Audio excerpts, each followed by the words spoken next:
எல்லாருக்கும் வணக்கம். மதுரை முனிஸ் கண்டிப்பாக உங்கள் எல்லாருக்கும் மேக்ஸிமம் பேருக்கு வந்து தெரிஞ்சிருக்கும்.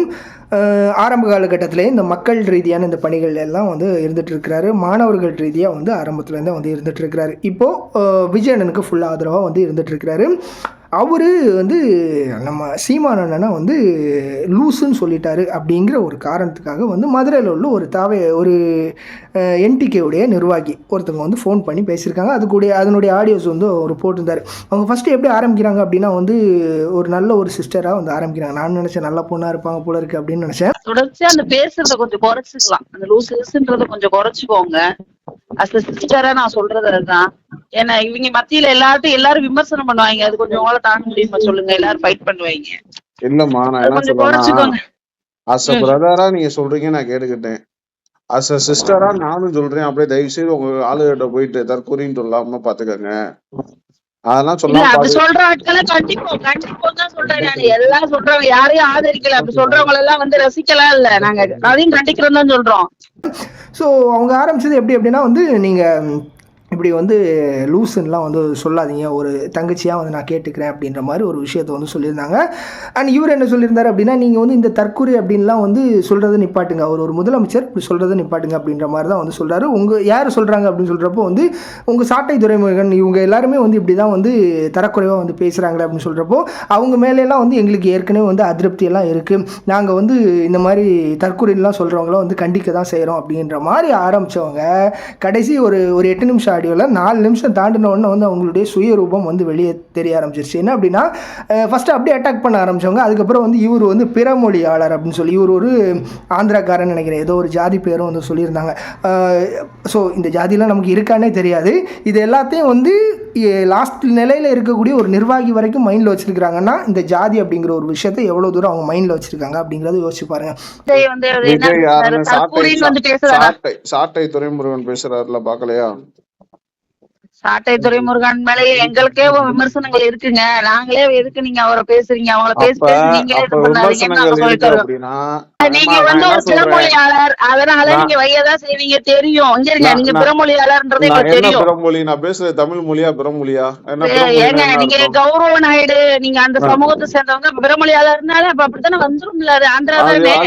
அப்ப நீங்க உங்களுக்கு தமிழ் தேசியம் பிடிக்காது, தமிழர்களை நீங்க எதிர்க்கிறீங்க, அது நல்லா தெரியுது. இப்படி வந்து சோ நீங்க வந்து பிறமொழியாளர், அதனாலதான் வந்து நீங்க தமிழ் தேசியத்தையே வந்து அவமதிக்கிறீங்க அப்படின்னு. நானும் வந்து என்டிகேக்கு ஓட்டு போட்டவன் தான்.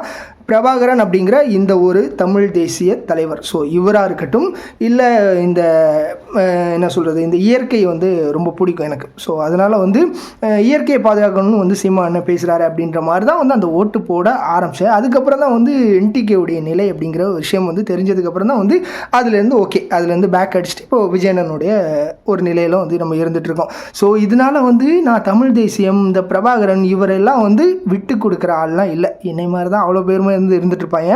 ஸோ இவங்க இதை வச்சு அரசியல் பண்ணணும் அப்படிங்கிற ஒரு காரணத்துக்கு அவர் வந்து அதை வச்சு பிளேம் பண்ணாங்க. அவர் அதுக்கும் எந்த பதிலும் பெருசாக வந்து சொன்ன மாதிரி தெரியல. நான் வந்து பச்சை தமிழன் தான் அப்படின்ற மாதிரி வந்து மதுரை முனிஸ் அவர்கள் சொல்லிட்டாரு.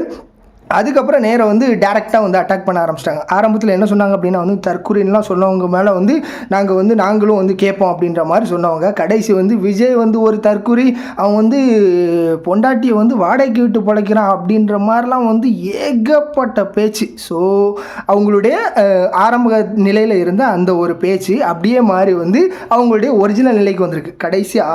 கடைசி நிலையில் இருக்கிற நிர்வாகியை இப்படி பேசுகிறாங்க அப்படின்னா வந்து தற்கொலை பையன் அவன் பொண்டாட்டியை விட்டு எவ்வளவு சுத்துறேன் கேட்ட ஃப்ரெண்ட்னு பார்க்க சொல்றீங்க.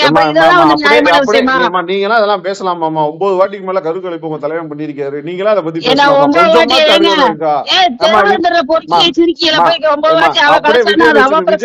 விஜயலட்சுமி அம்மா கிட்ட விஜயலட்சுமியை விடுங்க, கல்யாணத்துக்கு முன்னாடி என்ன வேணாலும் பண்ணிருக்கட்டும், இன்னைக்கு எப்படி இருக்காரு அதை பாருங்க. கல்யாணம் முடிச்சு பிள்ளை ஊட்டிய பத்துட்டா தெருவுல போய் தெரிஞ்சாங்க. கல்யாணத்துக்கு முன்னாடி கரு கலைக்கலாமா? பொம்பளையோட விருப்பங்க, அது பொம்பளை விருப்பப்படாம ஆம்பளை போய் செய்ய முடியுமா? பாருங்க, தனி மனிதத்தை பத்தி எடுத்தீங்கன்னா அத தமிழ்நாட்டிலே நீங்க தான் உங்க அண்ணனை எடுக்கிறீங்க, விட நாங்க கிடையாது. தரங்கத்தால் யாருமே கிடையாது. தனி மனிதன் விஜயோட எடுத்தீங்கன்னா விஜய் ரொம்ப நல்லவனா. தனி தற்கூரி பையன், மனிதன் உண்ணா நம்பர் சொல்றது தற்கூரி நல்லா பையன் கேளுங்க. நாங்களே சொல்றோம். நீ நல்லா ஒரு சொல்ற தற்கூரி கேளுங்க. பையன். நாங்க பொம்பளைங்க தமிழ்நாட்டுல மொத்தமா சேர்ந்து உன் வீட்டு இருக்கக்கூடிய தமிழ்நாட்டு பொம்பளைங்க மொத்தமா சேர்ந்து நான் உங்க கடைக்கு ஏபின்லாம் வந்தோம்னா பேசாதீங்க. தாங்க மாட்டேன்.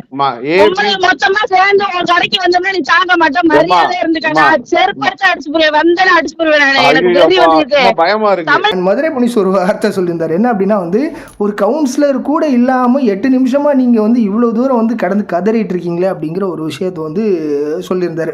ஸோ இவங்க ஒரு கவுன்சிலர் லெவலில் கூட இல்லை, இருந்துமே வந்து இவ்வளோ தூரம் வந்து நான் வீட்டில் வந்து முற்றுகை பண்ணிடுறேன். ஸோ ஆக்சுவலாக இந்த வீடியோ எதுக்கு அப்படின்னா வந்து அவங்க வீட்டில் வந்து முற்றுகையிட்டுருவோம், நாங்கள் வந்து பெண்கள் எல்லாரும் சேர்ந்து வந்து முற்றுகையிடுவோம் அப்படின்ற மாதிரி வந்து சொல்லியிருந்தாங்க. நேற்று அதுக்கும் போயிருந்தாங்க போல இருக்குது. ஸோ அதுக்கு தான் இந்த வீடியோஸ் எல்லாத்தையுமே, இந்த ஆடியோ எல்லாமே வந்து அவர் வெளியிட்டிருந்தார்.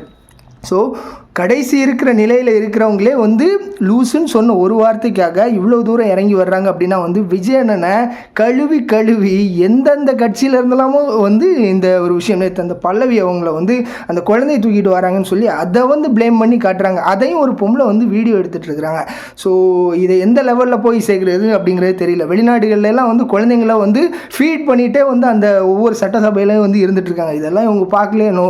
ஸோ இந்த நிலையில் தான் வந்து ஒவ்வொரு இந்த அரசியல் மாண்பு அப்படிங்கிற ஒரு விஷயம், இந்த பேச்சு சுதந்திரம் அப்படிங்கிற ஒரு விஷயம் வந்து காற்றுல ஒரு பக்கம் வந்து பறந்துட்டுருக்கு.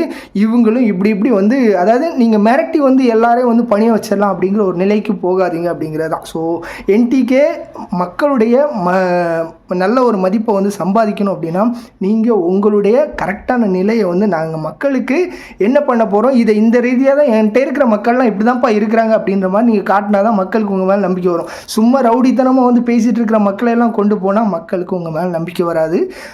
ஸோ மதுரை முனிஸ் அவர்களுக்கு வந்து இந்த இடத்துல வந்து நம்ம ஸ்ட்ராங்காக சப்போர்ட் பண்ணுறோம்.